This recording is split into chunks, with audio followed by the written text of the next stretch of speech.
Balade sonore numéro 1. Écoutons la forêt. Partie 2.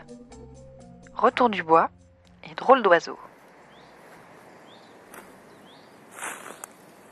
Au fil des siècles, la forêt française a connu de grands changements. Imaginez que pour l'homme de Cro-Magnon, la France n'était qu'une grande steppe.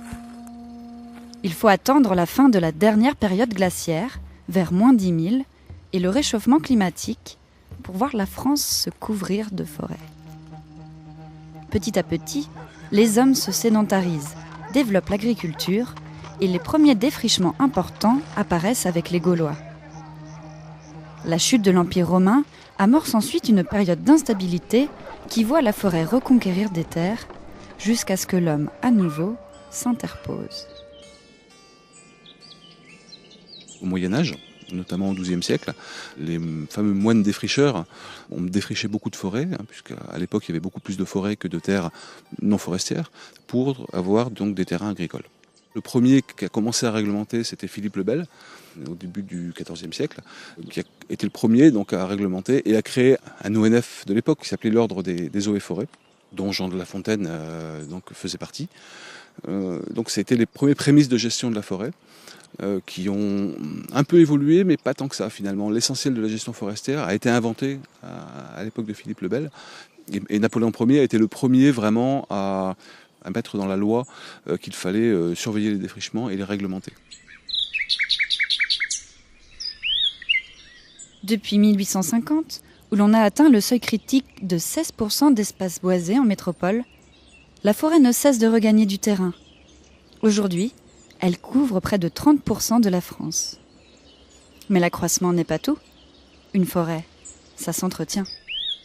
Alors comme travail concret, la première chose qu'on fait, c'est qu'on établit un plan de gestion forestier, qu'on appelle un aménagement forestier, et après on l'applique. C'est-à-dire que ce plan de gestion prévoit les travaux, les coupes qui sont à faire dans cette forêt sur une durée de 15 ans. Vous remarquerez qu'il y a des arbres morts, couchés par terre, ou voire même encore debout mais cassés et en train de pourrir. On les laisse volontairement pour les insectes. Donc les insectes s'installent dedans, donc ils mangent le bois, ils font leur petite galerie, ils sont bien installés, et les oiseaux viennent les manger. Donc ça sert à la fois d'HLM, on va dire, pour les insectes, et en même temps ça apporte de la nourriture aux oiseaux. Donc HLM et frigo, et tout ça au même endroit.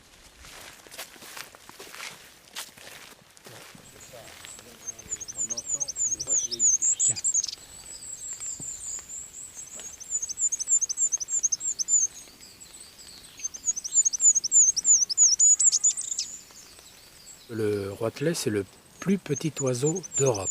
Oui. Voilà. Il fait 10 cm en gros de la queue au bout du bec. 10 cm.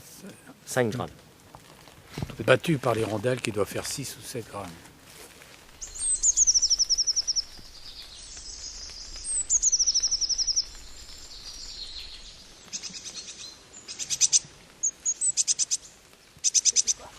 Mésange bleu. Oui, parce que ils ont plusieurs langages, ils ont plusieurs sons. Ils ont 4 chants différents, les mésanges. À partir du cri de détresse jusqu'au cri de ralliement, aux recherches de nourriture, tout ça, c'est incroyable les mésanges. Oui,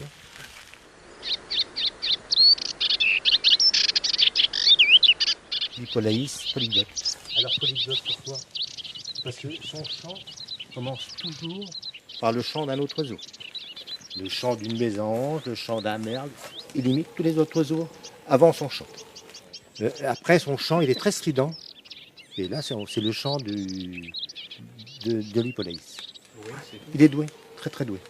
Polyglotte, ouais. Hippolyte, polyglotte. Alors aussi, on a ici, j'ai pas noté, c'est le grappereau des bois. Oui. Ah oui. Alors le grappereau des bois, il commence à la base du tronc, il va monter en tournant autour du tronc jusqu'à la cime de l'arbre. Et arrivé à la cime de l'arbre, il va redescendre comme une pierre et il va attaquer un autre arbre. Et pourquoi il fait ça? Pas pour se nourrir. Il monte à pied, il grimpe le long de l'arbre. Il va pas monter. Il monte à pattes. Il grimpe. C'est un grappereau, hein. Alors ce grimpant, il a un bec recourbé, ce qui lui permet d'aller chercher des œufs ou des larves dans des toutes petites crevasses comme ça.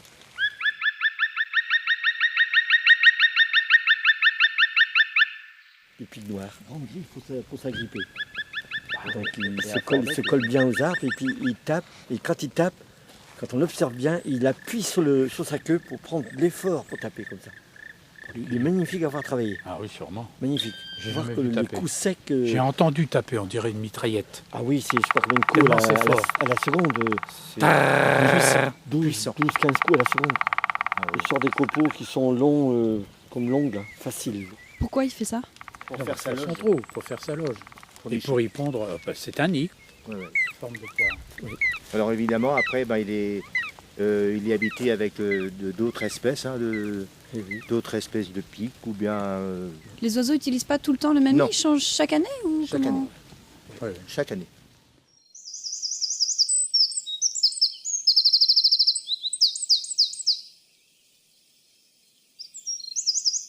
Le troglodyte, c'est le petit oiseau qu'on voit dans les jardins chez nous, il existe ici aussi, et il a toujours sa petite queue en l'air comme ça, il est tout gris.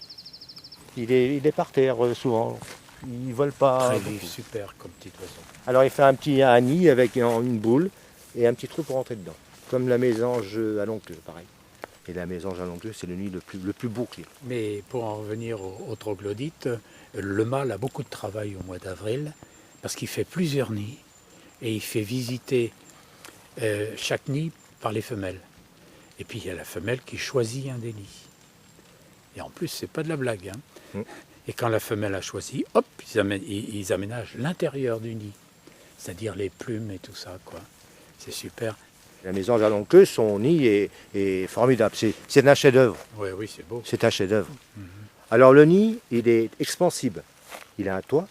Alors quand il y a des petits, une douzaine de petits en général, avec la mésange à longue queue, et quand les petits grossissent, le nid gonfle. Alors le toit gonfle. Et par moment, il arrive à exploser le toit.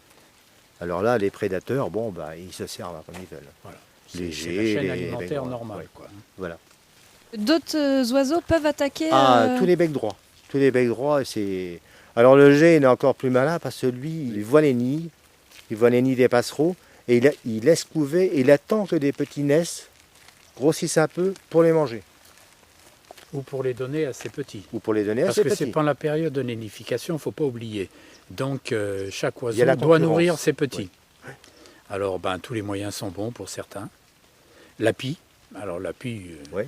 pareil, elle attaque les nids carrément. La corneille, Elle y va, les Le pies, jet. corneilles, tous les corvidés. tous les C'est de la corneilles. famille des corbeaux, quoi, qu'on appelle les corvidés, c'est-à-dire en gros chez nous les geais, les corneilles, et puis La pie. la pie.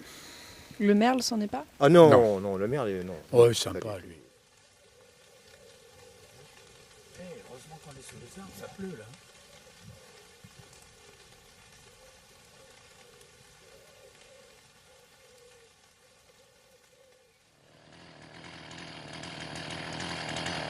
Un grand merci à Jean-Bernard, Roger et Lucien pour avoir partagé avec nous leur passion.